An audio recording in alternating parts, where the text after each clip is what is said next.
Amados, eu gostei muito desse microfone, eu vou continuar usando. Eu gostei do então, parece um pouco telemarketing, parece, mas ajuda bastante, eu gosto de mexer bastante. Alguém lembra onde a gente parou? Eu sei que eu na aula 5, mas não sei em que parte.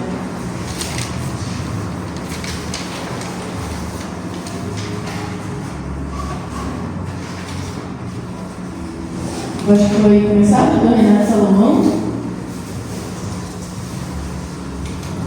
Acho que foi o finalzinho.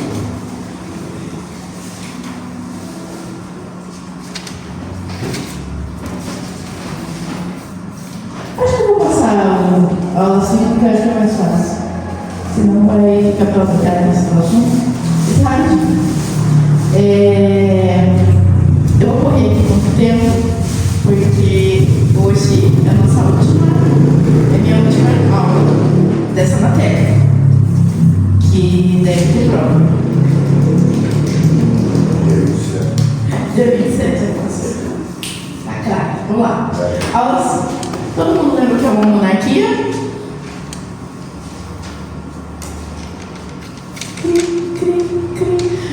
Dá um chute. Monarquia. Rei. Muito bem. É o reinado. Monarquia. Então, é uma monarquia unida. Ou seja, o povo de Israel era tudo unido, um só reino. E aqui começa a monarquia dividida. A monarquia unida foi na época de Samuel. Estou dormindo. Lá do primeiro Samuel, quando é o rei Davi e tudo mais. Lá no segundo Samuel também. Aqui já é a monarquia dividida. Daí divide, daí começa a primeira reis e segunda reis. Vamos lá. Introdução. Após o reinado glorioso, porém com suas falhas, de Davi, e o reinado de prosperidade e sabedoria, mas também de apostasia de Salomão, o reino unido de Israel se fragmentou. Os livros de 1ª Reis e 2ª Reis narram essa divisão trágica e subsequente declínio dos reinos separados de Israel, norte e Judá, sul. Ou seja, o povo de Israel, o norte, foi. Todo mundo lembra das tribos? Lá no começo das aulas. Das 12 tribos, os filhos de Jacó, que era Rubem, Simeão, Levi, Judá, Dan, Naphtali, Aser, Gade, Benjamim e José. Acho que eu falei tudo. Acho que foi. Se eu não falei, eu falei. Acho que talvez tenha esses nomes. Mas você lembra dessa turma que tinha nascido? Que daí Jacó lá, Jacó segurou, e daí teve ferimento e tudo mais. Daí o anjo mudou o nome de Jacó para Israel, daí foi os filhos de Israel, e cada filho se formou uma tribo, dando 12 tribos. É quantidade da história. Daí chega esse povo. O norte foi todos, o sul ficou Judá e Benjamim, as 2 tribos apenas. Certo? Sul, o norte, o resto das tribos. O sul, Benjamim e Judá. Aqui, combinando o exílio para ambas nações. Esse período é marcado pela crescente idolatria, pela doação crucial dos profetas como voz de Deus e pela inevitável manifestações do juízo divino.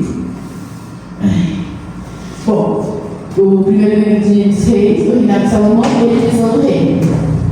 Bom, o reinado de Salomão, sabedoria e apostasia. Salomão, filho de Davi, todo mundo lembra? Salomão, filho de Davi, filho de também de Batseba, aquele rolê todo, que tem até o Salmo, enfim. Ascendeu ao trono e inicialmente buscou a sabedoria de Deus, que lhe foi concedida abundantemente. Seu reinado foi marcado por um período de paz e prosperidade sem precedentes. Ele construiu o magnífico templo em Jerusalém, o centro do culto de Yahvé. No entanto, Salomão também se desviou dos caminhos de Deus, a se casar com muitas mulheres estrangeiras, que o influenciaram a adorar seus ídolos. Essa idolatria em alto nível foi uma semente de destruição plantada no coração do rei. Como eu falei, é muito grande. Vamos lá. A semente da divisão. O descontentamento das tribos do norte. O grande projeto de construção de Salomão e seu estilo de vida luxuoso impuseram pesados tributos e trabalhos forçados sobre o povo, especialmente as tribos do norte. Esse fardo gerou um crescente descontentamento e ressentimento. Então, ele queria fazer o templo novo foi uma coisa cara, né? Um meio tempo. Imagine, foi. Até hoje a gente quiser construir uma igreja, um templo para nós. Está caro. É mão de obra, é material, a terra, o varal, a locação, é luz, é isso, é aquilo. É botando na ponta do lápis. E como era um quarto de dentro e tudo mais, e também tinha a vida luxuosa do rei, comidas, banquetes, roupas, não sei o quê. Isso acabou trazendo um fardo para os trabalhadores da época, que, querendo ou não, eles estavam trabalhando e cada vez mais impostos, em cima mais impostos. É o famoso coisa do Brasil. A gente paga imposto para comprar um carro, a gente paga imposto para andar, que a gente paga no quesito das hospedagens, que é imposto. A gente paga imposto para ter o carro, que é o. Ai, como é o nome? IPVA. A gente paga imposto para gasolina, que é imposto. Tudo imposto. Então foi isso que aconteceu. E acabou que o imposto estava indo para o pessoal do norte. E não para o pessoal do sul. Tinha, mas o mais pesado era no norte. E isso acabou que gerou esse atrito. Enfim, as profecias de Aias e a rebelião de Jeroboão. O profeta Aias profetizou a divisão do reino para Jeroboão, um dos oficiais de Salomão. Indicava que 10 tribos se separariam de Judá e Benjamim.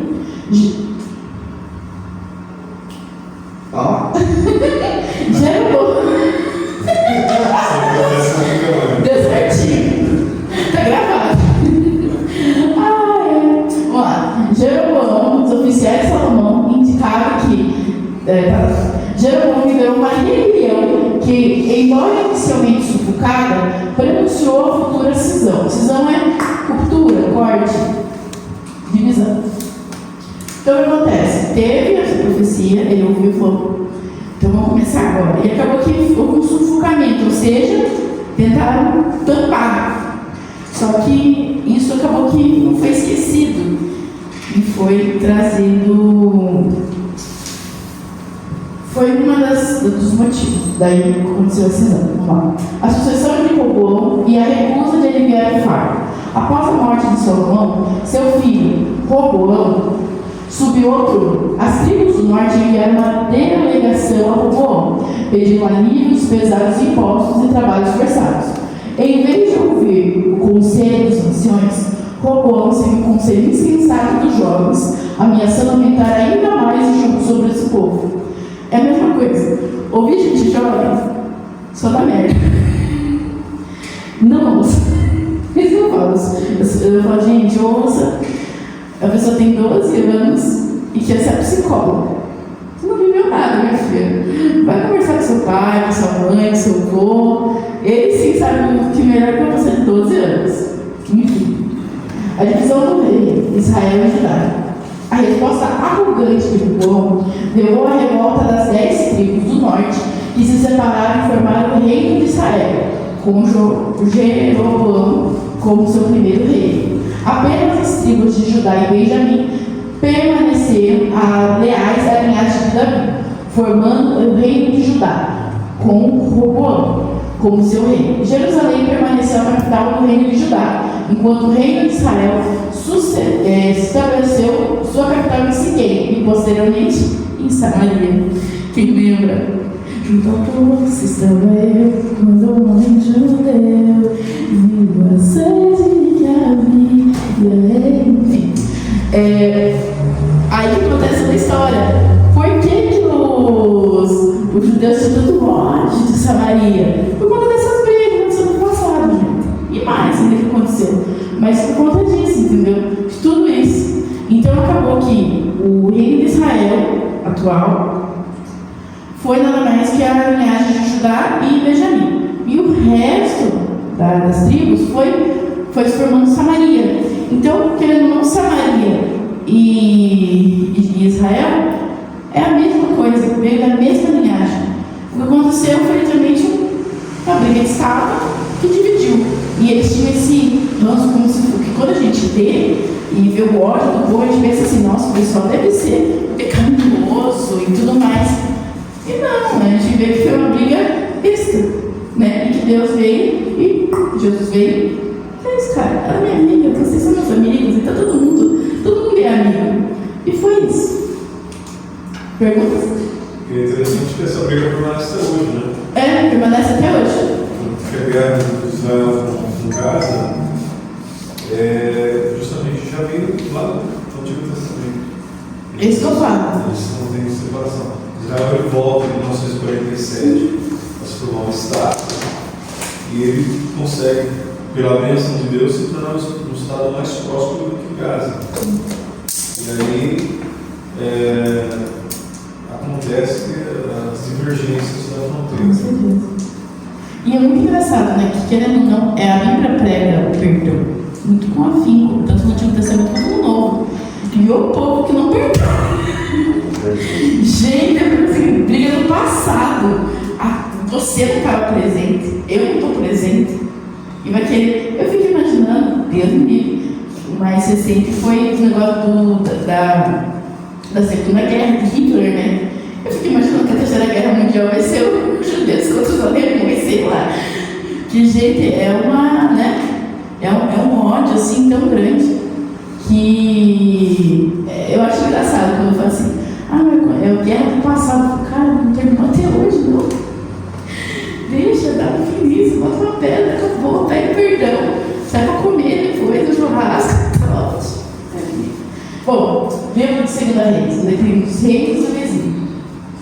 Rei de Israel. Uma história de apostasia contínua. O rei de Israel, desde sua fundação, mergulhou em uma espiral descendente de idolatria. Jeroboão estabeleceu locais de cultos alternativos em Betel e Dan, com bezerros de ouro para impedir que o povo fosse a Jerusalém adorar, temendo que isso pudesse levá-los de volta a lealdade a Judá. Seus sucessores seguiram esse padrão de pecado, e o reino do norte nunca teve um rei que buscasse a Deus de todo o coração. Durem. Nossa, eu fico imaginando Deus essa hora. Tipo assim, cara, não é para fazer isso. Estão voltando ao mesmo erro. A gente também não é para fazer isso. Estão voltando ao mesmo erro que passaram, a mesma coisa. Está pisando no mesmo local. Eu falei que não é para pisar.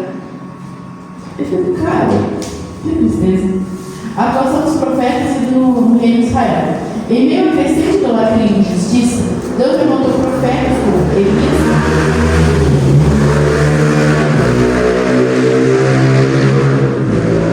e Eliseu para confrontar os reis e o povo de Israel, chamando-os ao arrependimento e realizando milagres para demonstrar o poder de Yahvé entre os ímpios. No entanto, suas mensagens foram frequentemente rejeitadas. É isso daí, a gente vai entrar na história dos profetas depois mais pra frente, mas Deus levanta e infelizmente que nem hoje a gente está aqui levantado para falar sobre o amor de Cristo.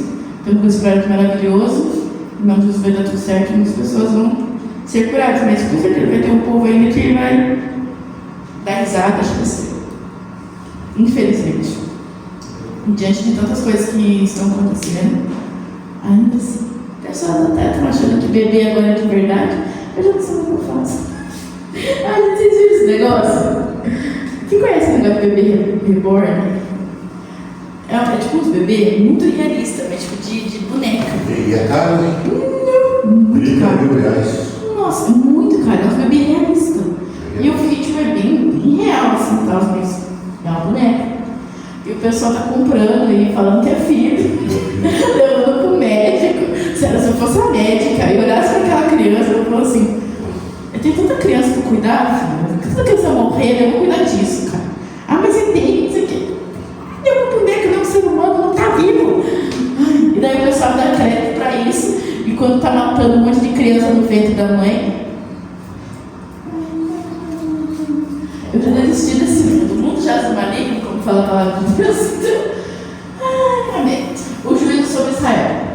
A conquista síria e o exílio. Devido à sua persistente idolatria e desobediência, o reino de Israel foi invadido pelo Império Assírio, sob o reinado de Oséias. A cidade de Samaria foi sitiada e em 722 a.C. caiu o resultado na deportação da população israelita para a Síria e na introdução de povos estrangeiros da região, que misturaram os israelitas, eu não sei mais ler, que se misturaram com os israelitas restantes, dando origem aos samaritanos. O reino de Israel deixou de existir. É uma loucura, gente. Daí, a gente vê que o povo de Israel passa por muita guerra, por muita conquista. E nisso eu sempre vejo a mão de Deus em tudo. E querendo ou não, quando aconteciam as conquistas, foi deixado os locais, era deixado tipo um templo de adoração. E nisso ajudou na hora da pregação pro povo. Então, a gente vê tipo, nossa, de novo, não sei o que horrível. Mas tudo tem um tempo. Olha lá, o reino de Judá. Uma história de altos e baixos. O reino de Judá, embora também tenha enfrentado períodos de idolatria e desobediência, teve reis que buscaram a Deus, glória a Deus, e promoveram reformas religiosas, como Asa, Josafá, José, eu falo. Esse não está dormindo. Ezequias e Josias. No entanto, esses períodos de reavivamento foram frequentemente seguidos por um retorno à apostasia sobre seu sucessor. Então, tipo assim, tinha um milagre, né, no meio do caminho. A parede levantava, o pessoal falou assim, não, vamos mudar isso, né? Não está certo, vamos, né, querendo não reformar, vamos trazer Deus de volta. Então tinha isso, não foi no fim do caso. Se não acontecesse isso, talvez realmente tinha ido para baixo. Mas, infelizmente, quando vinha o sucessor, desandava tudo. Bom, a atuação dos profetas no reino de Judá. Profetas como Isaías, Jeremias e outros ministraram em Judá, alertando sobre o juízo iminente devido à sua infidelidade e chamado arrependimento. Eles também ofereceram mensagens de esperança para um futuro remanescente. A gente vê que os profetas, nessa loucura assim, que estava o povo de Israel e tudo mais, foi muito importante para permanecer, principalmente a palavra de Deus. Querendo não se, acho que se não fosse os profetas lá segurando a barra, talvez até tinha desandado muita coisa. Então a gente analisa as escrituras e vê, querendo ou não, os profetas literalmente segurando a barra, né? À toa que Elias, quando a gente for ver os profetas, vai entender um pouquinho. Elias tem uma coisa chamada, que agora a gente entende como dá um nome para isso, antigamente não, depressão. Ele estava num momento depressivo, porque ninguém o ajudava. Até no momento, vamos dizer assim, não gostaria de usar essas palavras, mas quando a gente está num momento depressivo, isso acontece de ignorância. Só eu estou aqui, então Deus falou, tem mais que orando por lá, tem mais orando, tem mais buscando. Você vai parar? Deus dá comida, Deus ajuda, dá suporte, ele vai. Então ele está nesse estado, nesse estado que ele estava não era bom. Foi Deus deu uma chacoalhada dele e falou, tem mais orando, tem mais buscando. Você não é o único a declinar. Então temos que trabalhar. Então, não foi uma coisa fácil para os profetas também. Eles estavam segurando muita coisa, mas ao mesmo tempo Deus estava lá dando suporte e tudo mais. Uma coisa muito.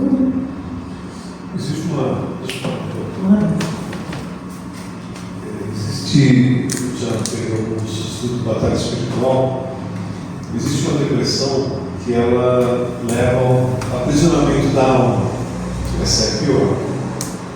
Porque são pessoas que não conhecem Jesus e são pessoas que não têm nenhum parente ali que esteja orando por ele, que esteja incentivando ele em uma fé. Então, o aprisionamento da alma leva o homem mais no fundo do poço. E não poucos acabam tirando a própria vida por causa disso. Então, quando o crente entra em depressão, eu não aprendi uma palavra como depressão.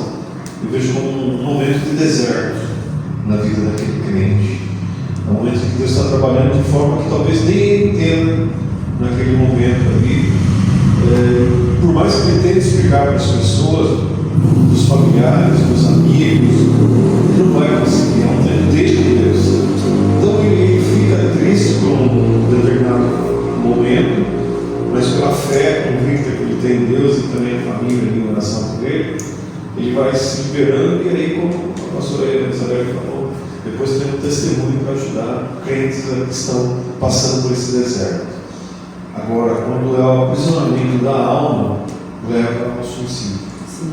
Nós temos que orar muito para as pessoas que não conhecem Jesus. Agora mesmo, eu fui fazer uma visita à tarde, fazer uma santa ceia lá no Fornazário, e um menino de 17 anos se suicidou.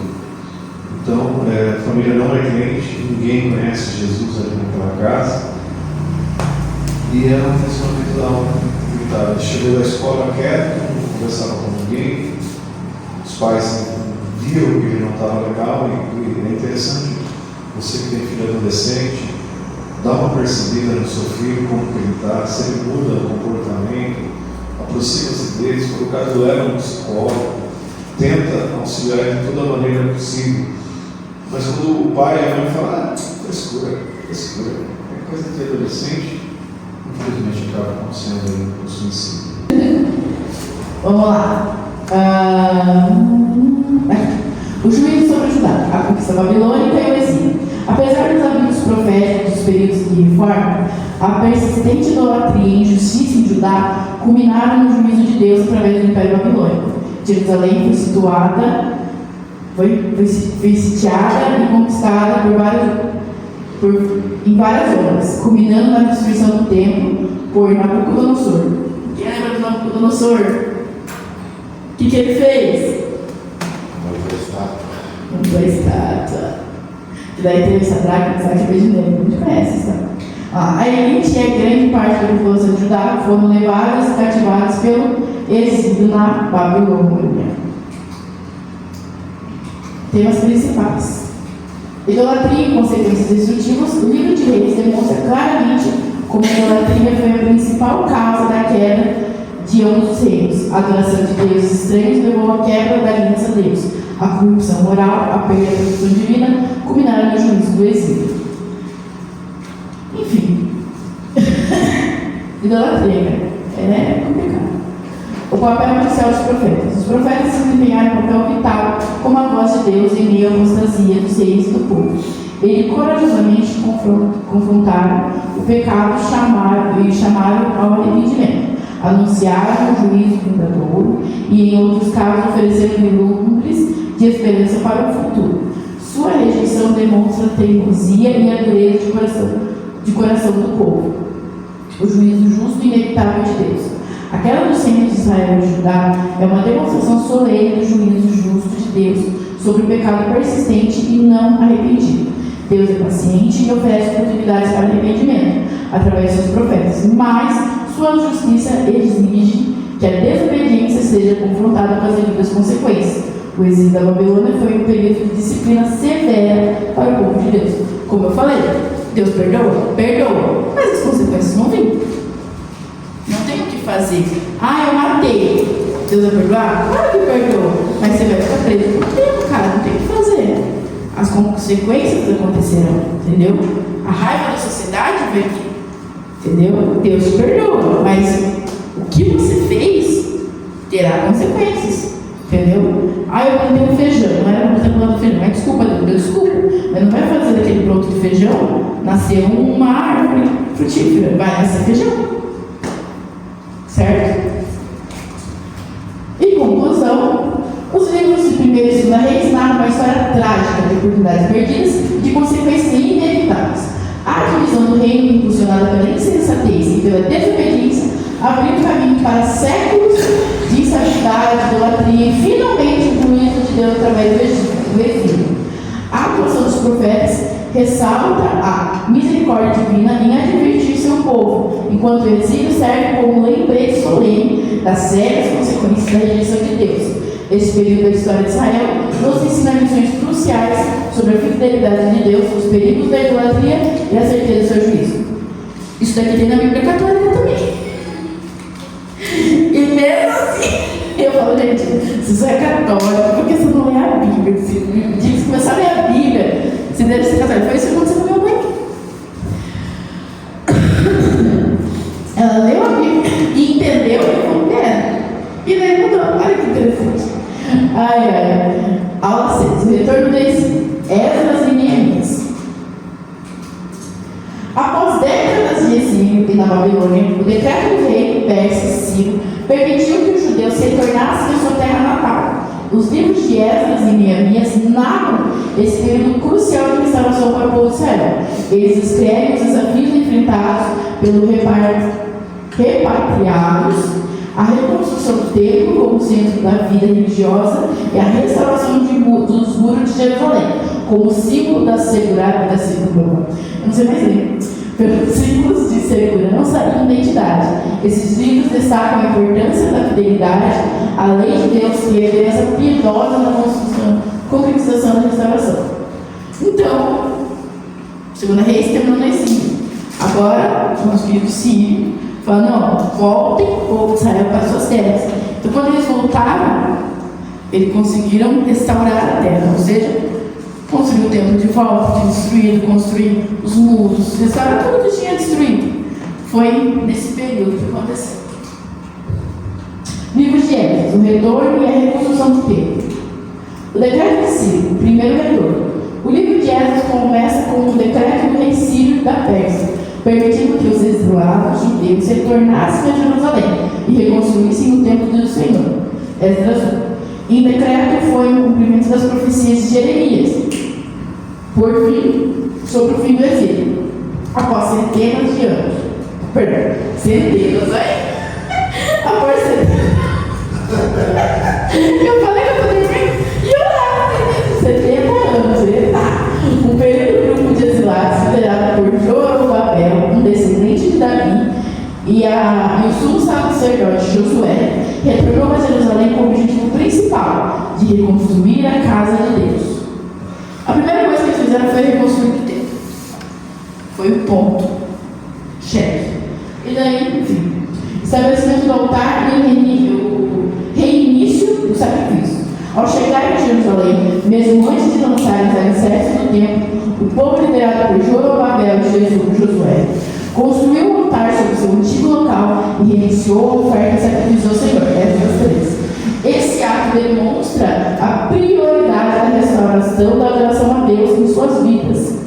Então, estava quebrado? Estava tudo desordenado? Estava. Mas a primeira coisa que eles fizeram, a gente fez qualquer coisa: adorar a Deus. E então, começaram as obras. É bonito, é um ato simbólico. Não, isso foi top. Vamos lá. O lançamento dos alicerces no novo templo. No segundo ano, após o retorno, os alicerces do novo templo foram lançados, com grande alegria e celebração, mas também com tristeza, por parte das nações que se lembraram da glória do templo anterior. Essas 3. A oposição e o atraso na construção. Os samaritanos e outros povos vizinhos se opuseram à reconstrução do templo, oferecendo ajuda com segundas intenções. E posteriormente usando de intrigas e acusações para persuadir os reis persas a interromperem a obra. A construção do templo ficou paralisada por vários anos. Então, o que acontece? Outra rixa com Samaria. O que aconteceu? Não quiseram restaurar o templo. Ou seja, fizeram alguns golpes políticos para não restaurar o templo. E isso acabou que, mais uma vez, Israel não pode Samaria, Samaria não pode Israel. Nossa,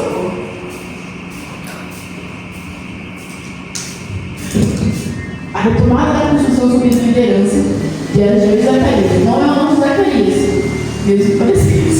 Não é o nosso Zacarias. Deus levantou os profetas Ageu e Zacarias para encorajar o povo e os líderes a reformarem a construção do templo. Suas profecias inspiraram Jerobabel e Josué a superar a oposição e reiniciar a obra com renovado vigor. Então, quando viram que estava tudo parado, o pessoal ficou parado mesmo, fazer o que? Desse jeito, não vou fazer nada, o mundo é desse jeito, o que eu vou fazer? Continuar. Você acha que vai parar?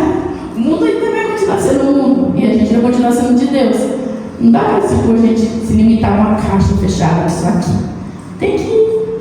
O céu não precisa de médicos, mas sim de doentes e enfermos. É o isso. A conclusão e identificação do segundo tempo. Finalmente, após anos de desafio e perseverança, o segundo templo foi construído e dedicado ao Senhor com alegria e celebração. Embora menos grandioso que o templo de Salomão, ele representava a restauração das reinas de Deus no meio do seu povo.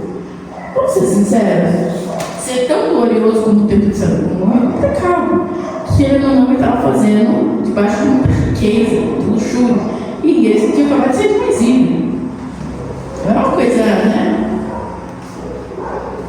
Então, tipo assim, querendo ou não dá para fazer o templo, mas querendo ou não, nós conseguimos restaurar um lugar que eles pudessem adorar a Deus. Está ótimo. Não importa o local, importa a adoração. A simbologia, de Neemias, né, quando ele vê os seus patrícios, ele pergunta como está Israel. Eles estavam longe, né? Eles estavam longe de nada. E eles falam: os muros estão caídos e as portas estão queimadas, e a grande miséria sobre aqueles que estão ali. E Neemias, a gente já viu ali, né? Neemias capítulo 1, ele se prostra, ele chora, ele ora, ele jejua, e aí ele vai à luta para restaurar os muros de Israel. A restauração de muros nada mais é do que a nossa vida, a nossa restauração. Se nós estivermos com os muros caindo, é como se você estivesse no terreno que no lugar onde tem a cidade voltando da cidade, e não tivesse cerco, e não tem nada ali que possa impedir as pessoas de jogarem entulho. Então, o pessoal, tem um terreno aberto ali, vamos jogar entulho ali. E aí joga lixo, joga tanta coisa, né? Porque não está com os muros levantados. Quando nós não estamos com os muros levantados, Satanás ele joga o lixo desse mundo no nosso coração, na nossa vida, e a gente vai ficando aí fraco na fé, a gente vai aceitando a sujeira do diabo, e muitas vezes, como a gente costuma falar, as portas começam a se queimar também, que a porta queimada são vidas financeiras que estão quebradas. E aí a miséria ela entra, e não só a miséria financeira, mas principalmente a miséria espiritual. Quantas pessoas hoje, pós-Covid, elas não vêm mais para a igreja? Talvez você saiba do que eu estou falando. Quantas pessoas, né, pastor, que tinha antes da Covid, depois da Covid, quantos bancos vazios a gente vê? As pessoas se acostumaram com os muros caídos, com as portas queimadas. E é muito engraçado porque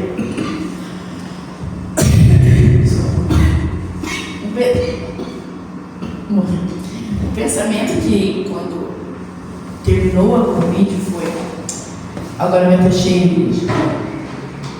Que eles viram o quão importante é Deus. Porque de tudo que aconteceu, toda a loucura que deu a pandemia, ainda assim Deus estava conosco. Então a gente realmente, eu falei, nossa, agora vai encher. Esvaziou. Por quê? Cumprimento da profecia. Apocalipse. O coração se esfriará. Infelizmente, isso que está acontecendo cada vez mais.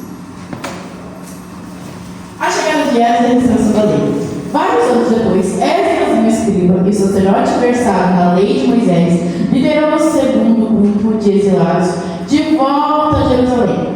Esdras estava profundamente preocupado com a negligência da lei de Deus pelo povo, incluindo casamentos com estrangeiros que poderiam levar à idolatria. É o ponto que eu quero chegar aqui, então, que esse negócio de, talvez seja o motivo de eles odiarem nós gentios, seja por conta da idolatria, né? Misa, mas a gente não teve cristianismo, entendeu? Agora não somos mais idólatras, né? Mas a gente foi para pensar, naquela época, querendo não só eram eles que serviam a Deus, assim, não tinha espalhado para todo mundo. Em vez de ter espalhado, seria muito melhor, mas enfim, não tinha espalhado. Mas sim, acabava que eram influenciados por outros. Então, eles tinham esse receio. Então, não pode casar, até hoje, né? Não pode casar porque eles deixam de ser judeu. Por conta disso, dessa história. E, infelizmente, eles falam, não pode porque vai mudar. E nessa briga toda acabou que mudou. Jesus veio e eles rejeitaram. A reforma de Esdras veio entrando a lei. Esdras liderou uma poderosa reforma espiritual, confrontando o pecado do povo e exortando-os a se separarem das práticas pagãs. Ele reuniu o povo de Jerusalém e leu a lei de Moisés em voz alta, explicando seu significado e levando o povo a um profundo senso de convicção e arrependimento. Bom, livro de Neemias, a reconstrução dos muros e a restauração da comunidade. A notícia da destruição dos muros e a oração de Neemias. Neemias, um copeiro do rei, misericórdia, Artaxerxes,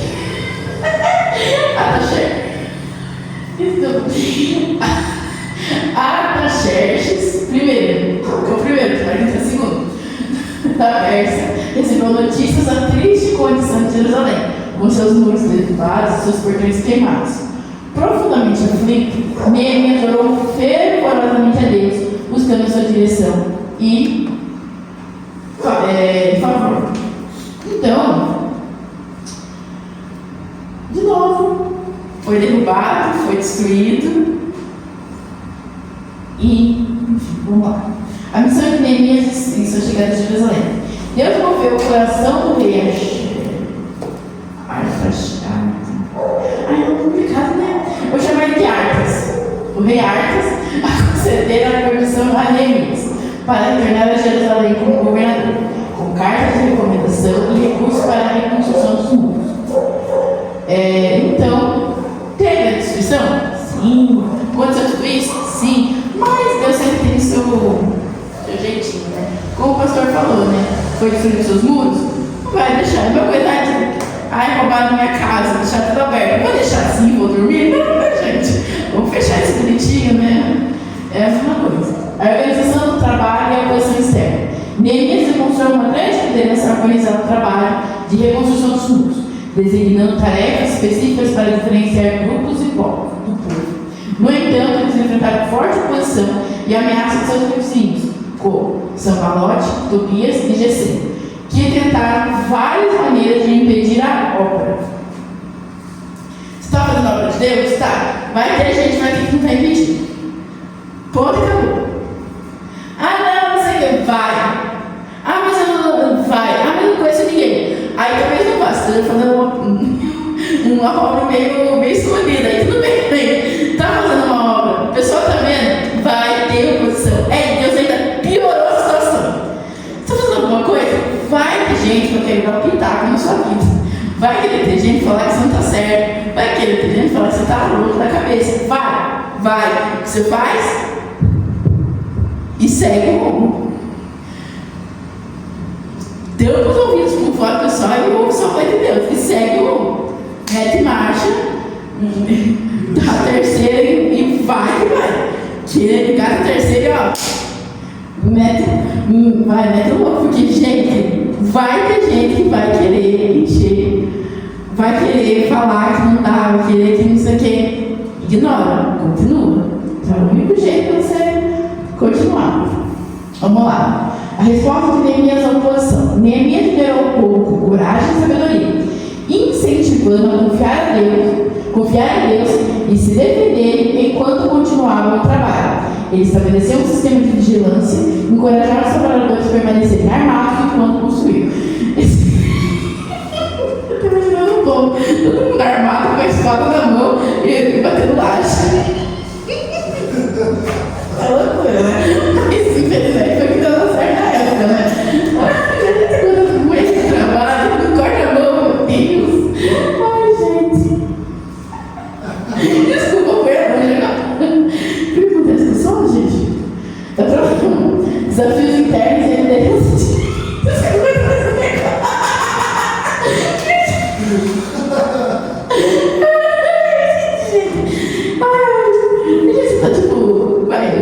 Tá construindo alguma coisa, tá batendo laje lá e com uma arma aqui pendurada e olhando assim, ó. Mas infelizmente foi que deu certo na época, né, gente? Bem doido, né? Tá tudo certo, não. Ai, gente. Vamos lá. Desafios internos e liderança de Neemias. Além da posição externa, Neemias também enfrentou desafios internos, como a exploração dos pobres por parte dos ricos. Ele repreendeu os opressores e instituiu reformas para garantir a justiça social dentro da comunidade. Então vai ter desafio interno? Vai. E interno também. Olha o que eu acabei de contar sobre o que fazer. Era onde fora, mas foi interno também, então vai ter isso. O que faz? Não, para. A conclusão da reconstrução dos muros. Apesar de todas as dificuldades, os muros de Jerusalém foram reconstruídos e em um tempo surpreendentemente curto, de 52 dias, demonstrando a fidelidade de Deus e a liderança eficaz de Neemias. Então, foi 52 dias, né? Foi top, recorde de tempo. Foi uma galera aí na linguagem? Foi, mas querendo ou não, deu tudo certo. Foi tudo certo, né? Então, quando tá começando o comando, cara, demora tempo que for, tá no comando. Demora 3 anos, né? A restauração da lei sobre liderança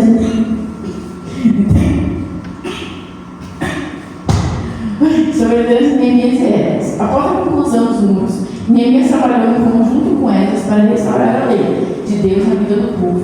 Eles reuniram o povo novamente para a leitura e explicação da lei, levando um tempo de confissão, arrependimento e renovação da aliança com Deus. Então, eu também quero explicar aqui. Próximo. A organização da alteração e administração. Neemias também se dedicou a organizar o serviço do templo, designando levitas e cantores para suas funções, e estabeleceu um sistema administrativo justo para a cidade. Ele enfrentou desafios posteriores, como negligência do dízimo e o retorno de práticas proibidas, mas agiu com firmeza para corrigir essas situações. Ai, a garganta está pedindo socorro. Então, aqui mostra mais uma organização, porque está todo mundo espalhado, está todo mundo doido da cabeça, vendendo a telha. Então, juntou todo o povo, falou assim, assim, assado, não, assim, tá.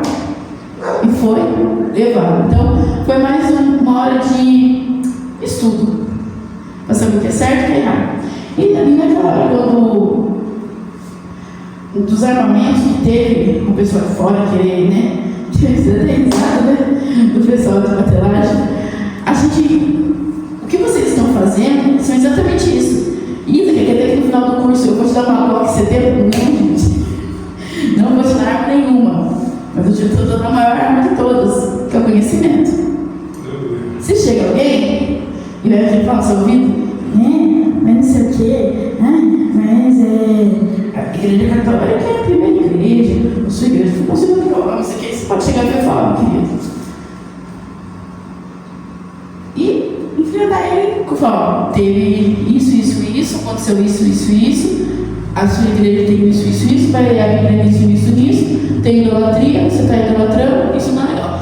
Não, mas as imagens são para lembrar. Eu sei, mas o que o povo está fazendo? A teoria é linda, a prática é outra coisa. Teoria é maravilhoso. A prática da coisa está dando certo. E aí? Ah, mas o que diz é isso. Mas está fazendo é isso? Entendeu? Eu sempre falo, teoria é linda. Vamos ver a prática. Tenebrosa. Olha, cadê? Silêncio, gente. Vamos lá. Temas principais. Restauração, né? Eu não vou ler esse em um texto. Restauração, ou seja, restauração do muro, restauração da lei não em si, mas restauração do povo, no sentido de saber o que estava sendo escrito, e redução da fé, enfim. Fidelidade com a lei, ou seja, trouxeram de novo a lei de Moisés, a lei, é isso daqui que eu vou obedecer. Continua nisso. E a liderança piedosa e corajosa, que a gente vê em Esdras e Neemias, que mostra como ele liderou através do conhecimento da lei, e também Neemias liderou com determinação e habilidade administrativa, ou seja, dividindo o povo, faz isso, faz assado, monta nisso, monta isso, bota a arma aqui, vai acontecer. É importante frisar uma coisa. Eu creio que quando Neemias, Deus colocou no coração dele para restaurar os muros de Jerusalém, é uma coisa assim absurda, humanamente falando. Deus ele vai dando os tópicos para ele. Vai lá e fale com o rei.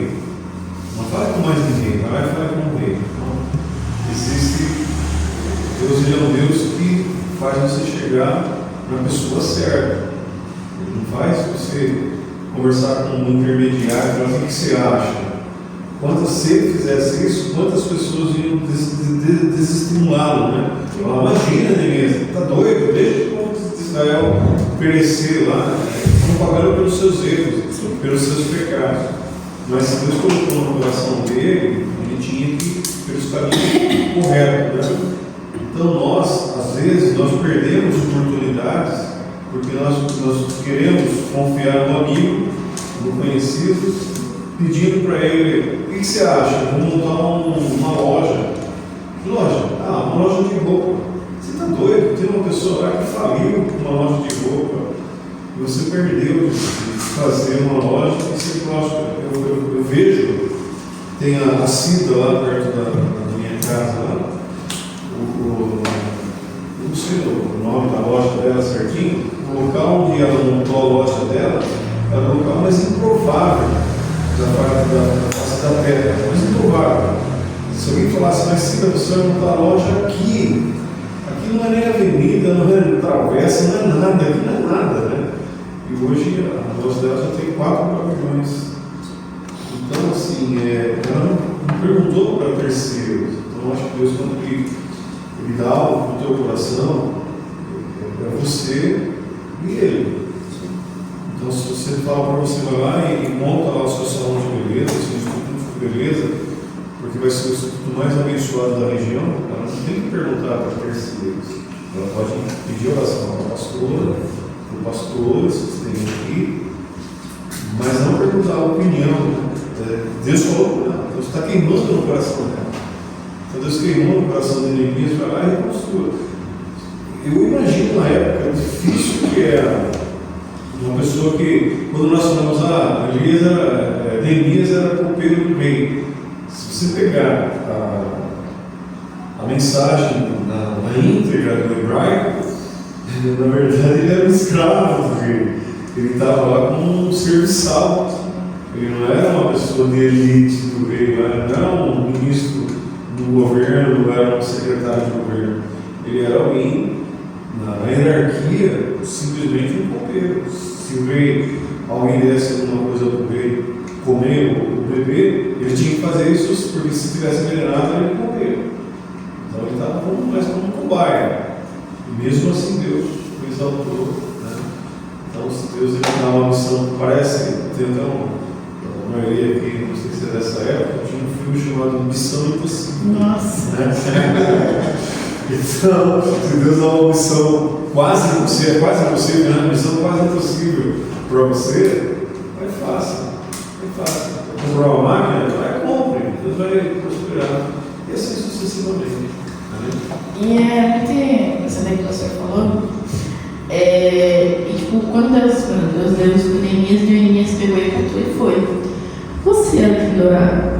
Deus te deu na sua mão, não fez, e vai dar para outra pessoa.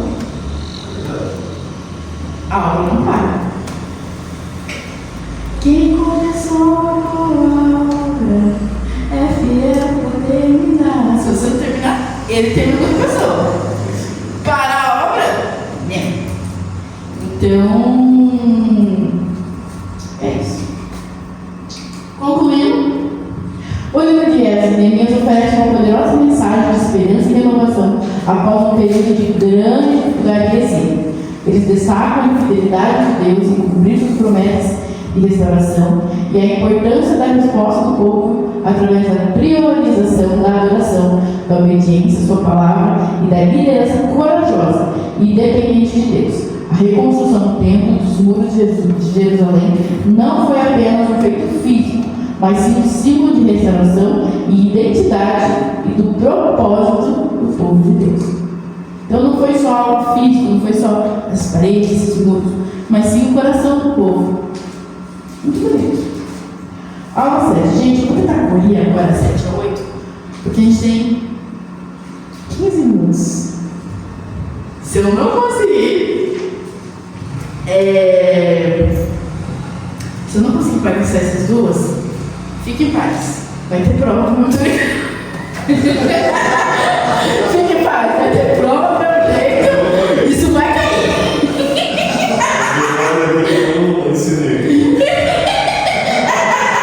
Tô brincando, vou tentar passar. Vou tentar passar. E se não der, eu não vou botar essas duas coisas, informações sobre esses dois slides. Mas espero que vocês leiam para aprender mesmo, mas não vou passar. Outra coisa, vocês gostariam que eu disponibilizasse os vídeos que estão sendo gravados? Eu vou mandar, eu fiz um canal no YouTube. Agora viramos youtubers. Pula, tô brincando. Tipo assim, é um canal só pra gente, entendeu? Então eu disponibilizo o canal, se quiser se inscrever, curtir, comentar, fazer dúvida, eu respondo. Manda o pastor também, fala, pastor, não entendi. Manda aí. E daí que a gente vai, cara. Você respondeu esse comentário lá? Vou. Eu vou falar a matéria que eu passei. Enfim, aula 7. História de fé e coragem. Esther, Tobias, Judite e Macabeus. Alguém viu alguma coisa diferente aqui? Se não viu, eu vou ficar brava, hein? Foi aula passada, da biologia. Os 3 últimos nomes, né? Boa. Tobias, Judite e Macabeus não estão na nossa Bíblia, mas estão na Bíblia Católica. O que a gente vai fazer? É livro de história. Ou seja, a gente vai ver a história deles. Porque é história. Mas não é um livro que, como eu falei lá no começo, é um livro que você pode ler, estudar. Eu tenho a Bíblia Católica, gosto de estudar às vezes Macabeus. É um livro lá da hora. Mas não é um livro que você tem que botar com base de fé, que não é esse tempo, que a gente já está entendendo. Certo? Vamos lá, introdução. Esse período da história judaica, que estende desde o período da Pérsia até o período intertestamentário e a dominação grega, é ricamente ilustrado por histórias de indivíduos e comunidades que demonstraram a fé inabalável e a coragem extraordinária diante das ameaças inexistentes. O livro de Esther, Tobias, Judite e 1 Macabeus, embora com diferentes contextos e origens, alguns canônicos e outros deuterocanônicos, ou seja, alguns livros canônicos, ou seja, inspirados, outros não inspirados, compartilham temas poderosos sobre a providência de Deus atuando nos bastidores e a importância da coragem individual e coletiva antiga e a necessidade de permanecer fiel à fé em tempos de grande dificuldade. É isso. Vamos lá. Está passando por um momento difícil, tá? A dominação dele e tudo mais. Então entra nesse quesito. Vai ter livro de Esther. O livro de Esther é um dos livros que eu mais gosto de ler, que é da rainha. Mas também tem outros que contam também histórias. Como eu falei, não são inspirados. E para mim tem minha conspiração. O contexto histórico. Bom, o livro de Esther, ele passa um período do rei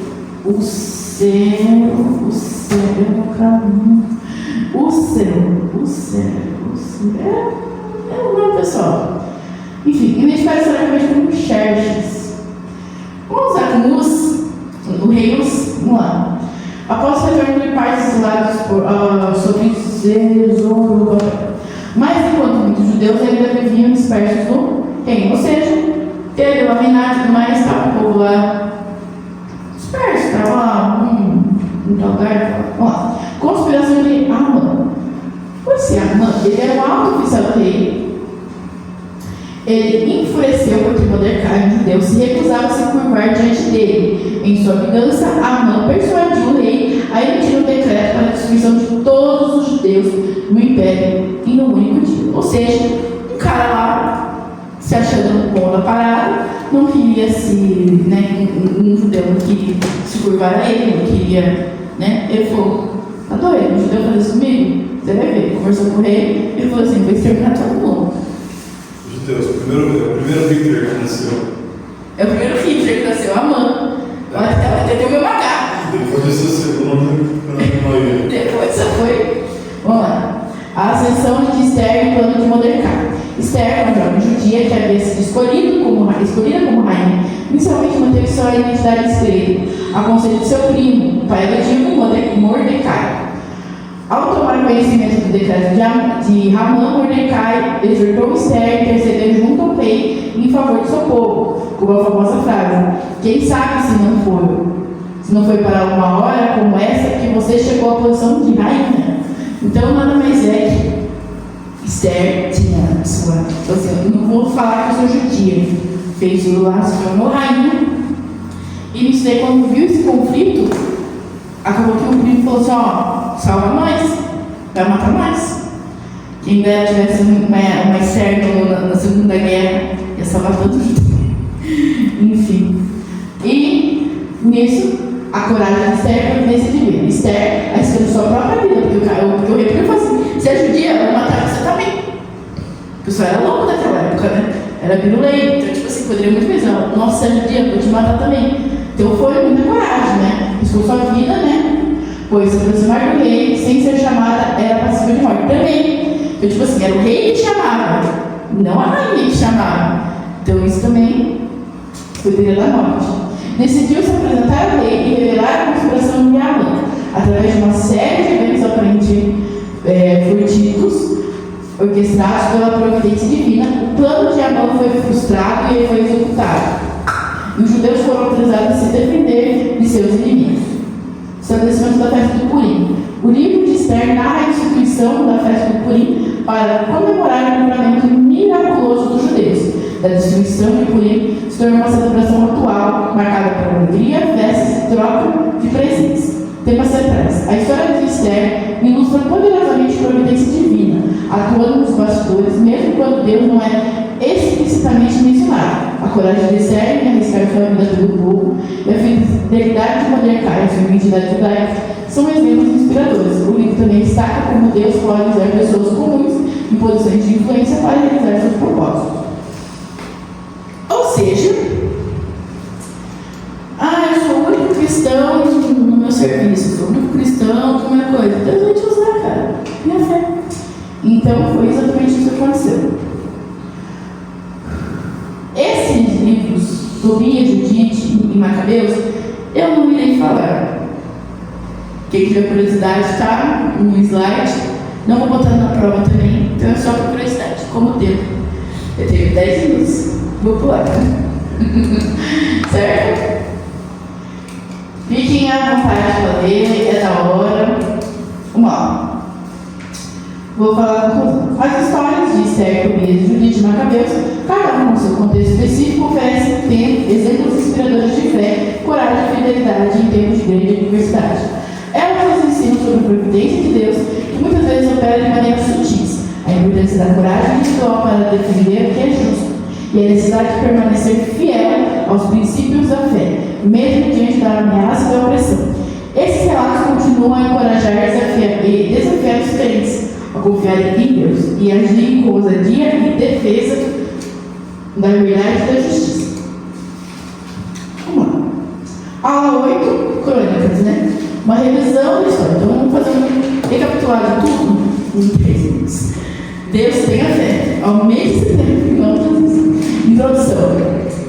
Os livros, né? 1 e 2 Crônicas, cobrem um período semelhante a 1 e 2 Samuel e 1 e 2 Reis, desde a genealogia de Adão até o decreto de Ciro, permitindo o retorno no exílio. No entanto, Crônicas não é uma mera repetição dos eventos já narrados. Ele representa uma perspectiva teológica específica, escrita provavelmente após o exílio, com o objetivo de encorajar e instruir a comunidade restaurada. O foco principal reside na importância do templo como centro de adoração e na centralidade da linhagem de Davi para a identidade e esperança de Israel. Então, Crônicas é como se fosse um compilado de todas as histórias, só que não é repetição, e sim traz, não conheço. Então, a Crônicas não é lê isso aqui, você vai entender como que sim, entendeu? Vamos lá. O livro de 1 Crônicas, de analogia e o reinado de Davi sobre Nova Luz. Genealogias extensivas. O primeiro livro de Crônicas começa com longas genealogias. Remonta a Adão e traz a linhagem das tribos de Israel, com especial ênfase na tribo de Judá, na linhagem de Davi. Essa genealogia serve para estabelecer a continuidade histórica do povo de Deus e a legitimidade da linhagem davídica como a escolhida por Deus. Ou seja, daquela profecia que a linhagem de Davi ia ser, e foi realmente, que foi tratada por Davi, a Messias e tudo mais. E quando a gente vê, é aquela coisa que fala, das duas tribos, das tribos que vieram, essa é a genealogia. Se você pula a genealogia, eu não te culpo. Porque é muito. Que filho de Israel, que filho de isso aqui, não. Mas é importante você vai querer estudar com o filho. O reinado de Davi. O foco na adoração e na preparação do templo. A narrativa do reino de Davi em 1 Crônicas se diferencia de Samuel, ao dar menos ênfase em seus conflitos e pecados, como não obter que vai ser. E maior destaque em seu papel na organização, na adoração e na preparação de construção do templo. Ou seja, ele tampou as fofocas, não sei, não fofoca, que realmente aconteceu, mas tampou os, meu Deus, os podres, e meio que ficou com as partes boas, né? Assim. A Arca da Aliança de Jerusalém. A transferência da Arca da Aliança para Jerusalém é narrada com grande detalhe, ressaltando a importância da presença de Deus em meio ao seu povo e centralidade em Israel como um local escolhido da habitação divina. Bom, Israel é o centro, enfim. A aliança de Davi, que é a promessa do templo. A promessa de Davi, de Deus a Davi, de uma linhagem real, perpetua a linhagem davídica e é reafirmada. E a iniciativa de Davi de planejar e reunir materiais para a construção do futuro templo é amplamente detalhada. Deus proibiu Davi de construir o templo, pois ele havia derramado muito sangue em guerras, mas comissionou a preparar tudo para seu filho Salomão. Ou seja, ele não construiu, mas deixou tudo preparado. Pedra, matum, enfim, cimento, não sei o que usava naquela época, mas foi tudo, tá tudo feito. Faz aí, filho. Você compra as peças e dá para o seu filho montar. Foi exatamente isso que ele fez. Comprou as peças e deu para o seu filho montar. Porque na mão dele tinha muito sangue. Porque ele era um guerreiro. Enfim. A organização do culto dos levitas. Deus é apresentado como líder que organiza meticulosamente os levitas, os músicos, os porteiros para o serviço do templo, estabelecendo um padrão para a adoração que seria seguido posteriormente. A organização militar e administrativa.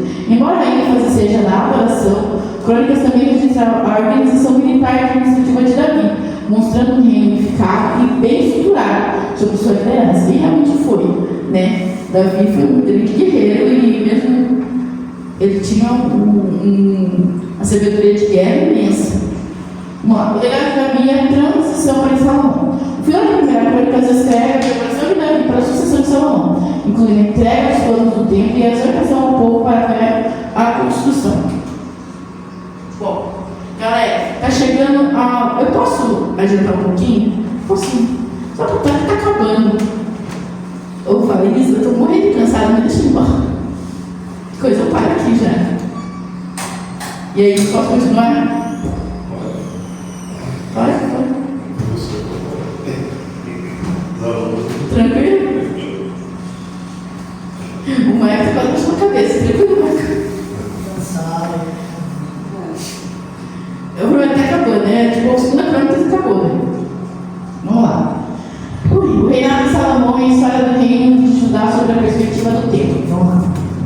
O reinado de Salomão, construção e edificação do templo. O reinado de Salomão é central da segunda crônica, com foco especial na construção e edificação da glória do templo.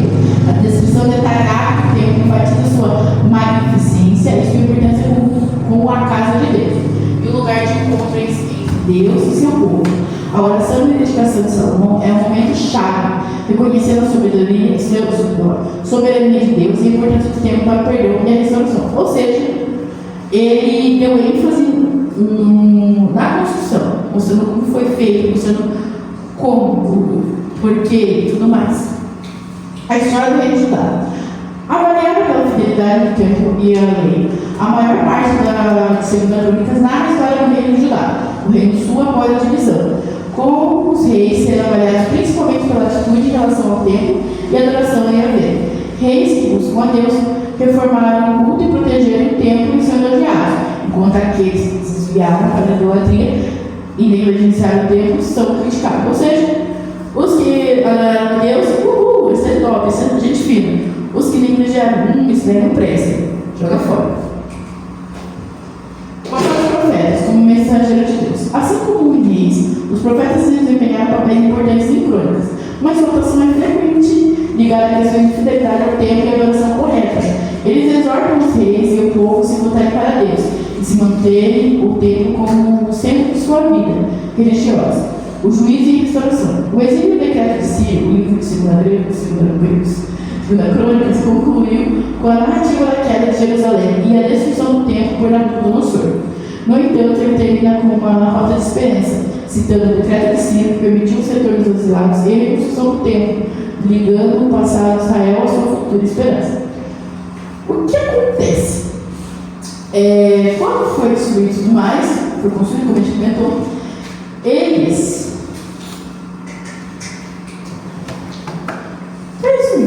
foi acontecida a destruição, foi restaurada, como a gente viu. Então, acabou que quando chega crônicas, eles tratam como se fosse dando ênfase mais na adoração, no que deve fazer, no que não deve fazer. Então, se focaram muito no feijão com arroz, vamos assim.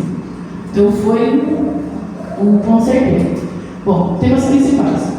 O templo como centro de adoração é a presença de Deus, né? Ele enfatiza a importância, né, do obras religiosas e tudo mais. A linhagem de Davi, que é a promessa de um rei, ele foca também na linhagem de Davi, continua a sua linhagem, da linhagem de Davi ser a única que foi a linhagem de Davi que depois veio nosso rei Jesus.